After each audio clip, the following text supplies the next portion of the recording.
স্বাগত সবাইকে, আমি ফাহাদ। আজকে আমরা দেখব কীভাবে দুটি নেটওয়ার্কের মধ্যে কানেকশন এস্টাবলিশ করা যায়। দুটি নেটওয়ার্কের মধ্যে কানেকশন এস্টাবলিশ করার জন্য আপনাকে অবশ্যই একটি লেয়ার 3 ডিভাইস বা রাউটার ব্যবহার করতে হবে। রাউটারকে আপনি একটি পিসির সাথেও তুলনা করতে পারেন। পিসিতে যেমনটি একটি অপারেটিং সিস্টেম থাকে, ঠিক তেমনিভাবে রাউটারের একটি নিজস্ব অপারেটিং সিস্টেম রয়েছে। লাস্ট ভিডিওতে আমরা দেখেছিলাম কিভাবে একই নেটওয়ার্কের আন্ডারে কিছু পিসি বা এই হোস্টকে কানেক্ট করা যায়, যেখানে কোনো ধরনের রাউটার প্রয়োজন পড়েনি। যেহেতু আজকে আমরা ভিন্ন ভিন্ন নেটওয়ার্কের মধ্যে কনফিগার করব, তার জন্য আপনাকে অবশ্যই রাউটার ব্যবহার করতে হবে। অর্থাৎ রাউটার হচ্ছে এমন একটি ডিভাইস যা আপনার ভিন্ন দুটি নেটওয়ার্কের মধ্যে কানেকশন এস্টাবলিশ করার জন্য একান্তই প্রয়োজন। তো যেটা শুরু করার আগে আমরা সবার আগে যেটা জিনিসটা করে নিতে পারি সেটা হচ্ছে অপশন প্রিফারেন্সেস, এবং এখানে করবেন অলওয়েজ শো পোর্ট লেভেল। এটাকে অলওয়েজ আপনাকে টিক করে রাখতে হবে, যাতে করে আপনার কনফিগার করার সময় পোর্টগুলো আপনি দেখতে পারেন। তো আমরা সবার আগে টপোলজিটা তৈরি করে নিই।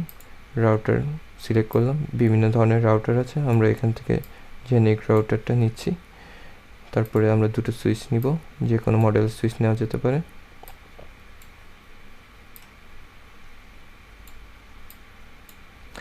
এবং অ্যান্ড ডিভাইস হিসেবে আমরা দুটি পিসি নিচ্ছি।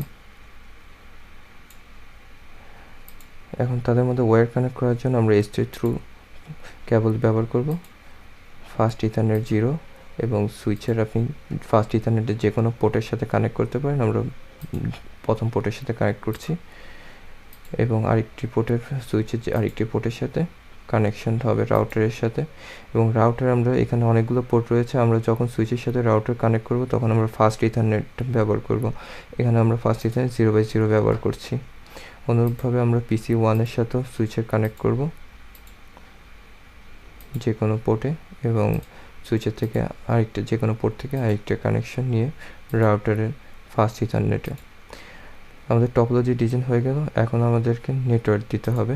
ধরা যাক আমাদের এই পাশের নেটওয়ার্কটা হচ্ছে 192.168.10.0/25, এবং এই পাশের নেটওয়ার্ক হচ্ছে 192.168.10.128/25, অর্থাৎ দুটো সাবনেটেড নেটওয়ার্ক, তার মধ্যে আমাদের নেটওয়ার্ক এস্টাবলিশ করতে হবে। তো নেটওয়ার্ক এস্টাবলিশ করার জন্য আপনাকে সবার আগে পিসিকে আমরা কনফিগার করে নিতে পারি। Desktop IP configure.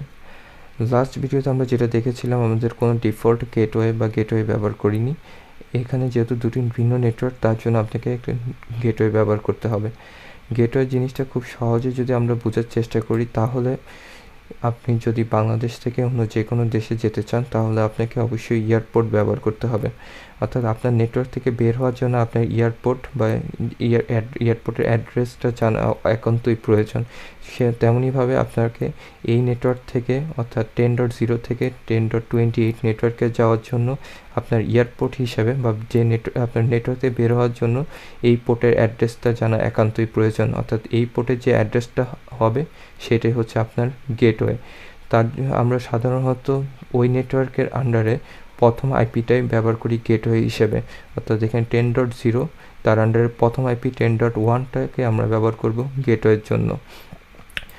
এটা আপনি চাইলে অন্যটাও ব্যবহার করতে পারেন, ওই নেটওয়ার্কের আন্ডারে অন্য যে কোনো আইপি ব্যবহার করতে পারেন, তবে 1টা ব্যবহার করা হচ্ছে মনে রাখার সুবিধার জন্য। তো আমরা করি 192.168.10.1 গেটওয়ে, এবং পিসির জন্য আইপিটা হবে 192.168.10.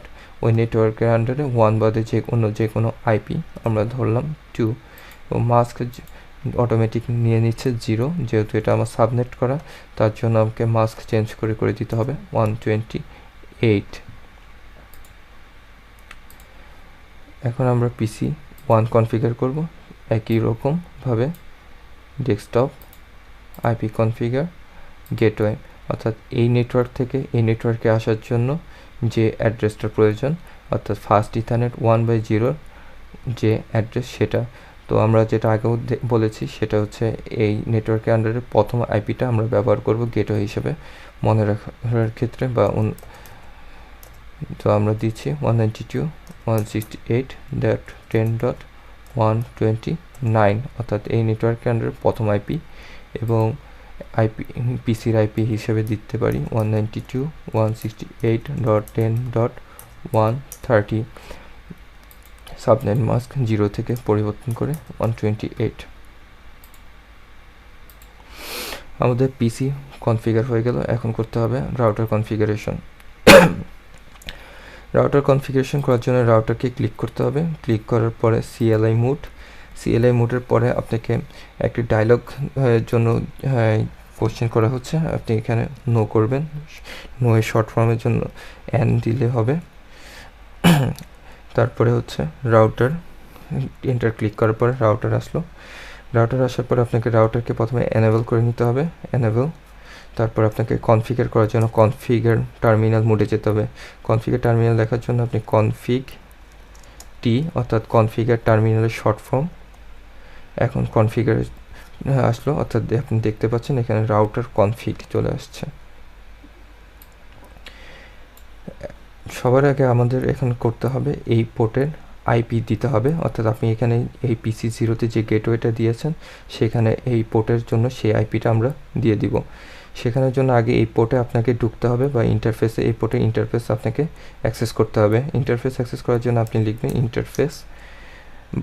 ইন্টারফেসের শর্ট ফর্ম INT, পোর্টের নাম অর্থাৎ যে পোর্টটা আমরা ইন্টারফেস করতে চাচ্ছি অ্যাপ A0/0, বা সংক্ষেপে আমরা লিখতে পারি অ্যাপ 0/0, এন্টার।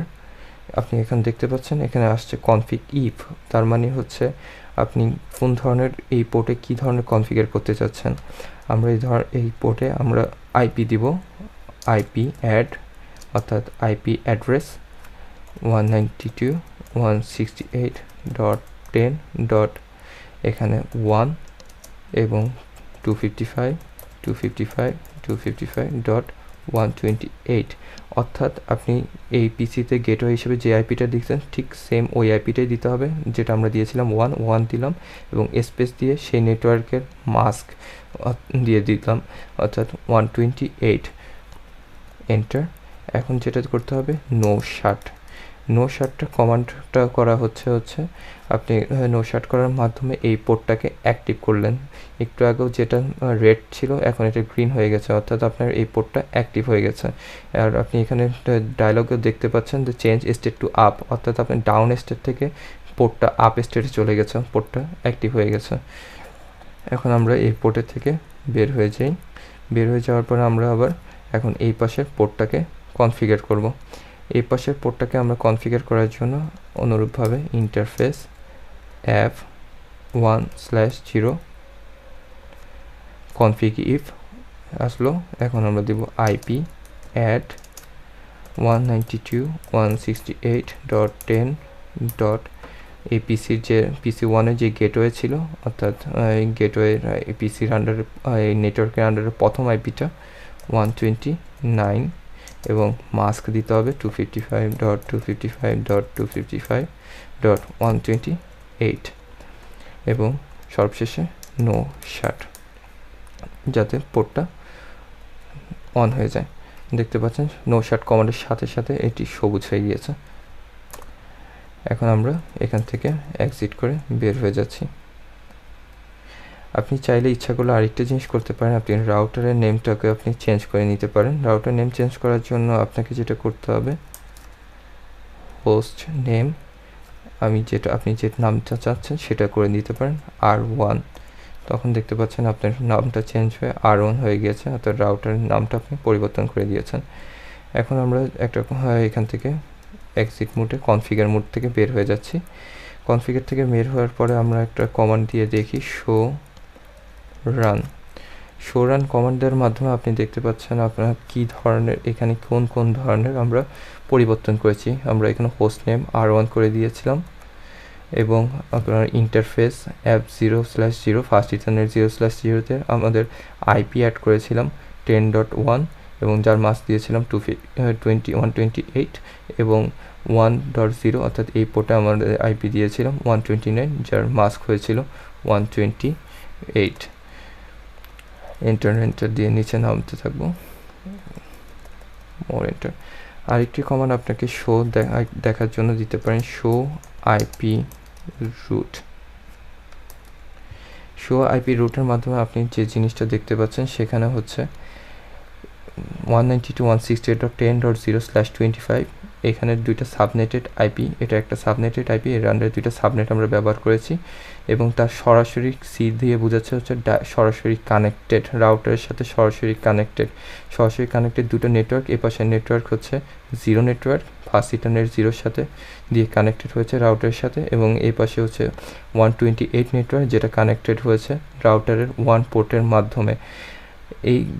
এখানে একটা জিনিস জানা খুবই ইম্পর্ট্যান্ট, যখন কোনো রাউটারের সাথে সরাসরিভাবে কোনো কানেক্টেড থাকে, অর্থাৎ আপনি এখানে যেটা হয়েছে এই পাশে নেটওয়ার্ক এবং এই পাশে নেটওয়ার্ক সরাসরি কানেক্টেড, তখন আপনাকে প্যাকেট ট্রান্সফার করার জন্য কোনো প্রকার স্ট্যাটিক রাউটিং বা ডাইনামিক রাউটিং করতে হবে না।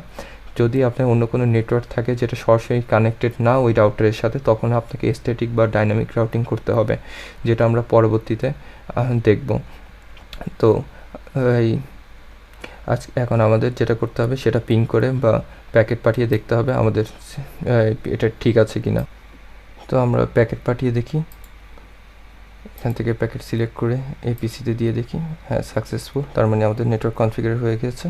তাছাড়া আমরা এই পাশের থেকে পিং করেও দেখতে পারি, পিং ওই পাশের যে আইপি রয়েছে পিং 192.168.10.130 পিং করে দেখছেন, রিপ্লে পাচ্ছেন, অর্থাৎ আমাদের নেটওয়ার্কটা ঠিক রয়েছে, অর্থাৎ কোনো লস নেই, 0% লস।